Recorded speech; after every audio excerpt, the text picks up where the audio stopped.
The most striking part of the materialization was the fact that in the center of the forehead there was a bright, scintillating jewel.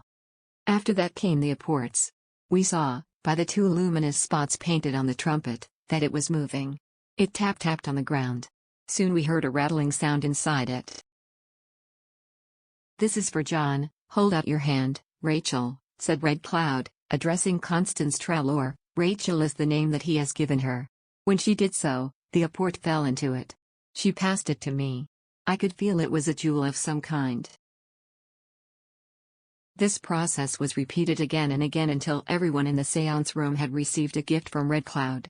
It was always the same procedure. The trumpet tapped on the floor, there was the rattling sound, and then the apport shot into Rachel's hand. "Where do they come from?" I asked Red Cloud. Laughingly, he replied, "The land of anywhere." Red Cloud says that nature spirits help him to produce the apports. The trouble is that, once they have them in their possession, they are reluctant to let them go, and they have to be cajoled.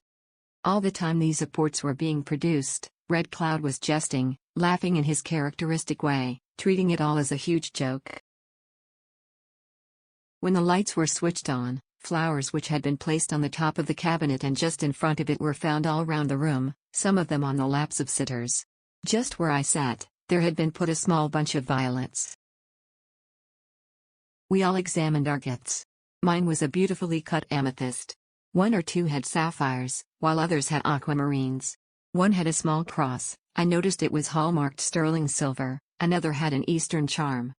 When you have received an apport brought by a dead man, the miracles of the Bible do not seem so far-fetched. A fortnight after this we held another materialization séance.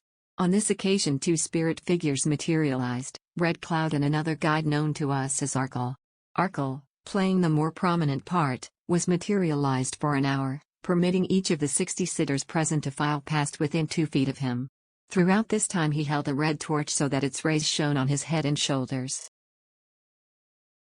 When everybody was again seated, Red Cloud called upon Constance Treloar to hand him a pair of scissors.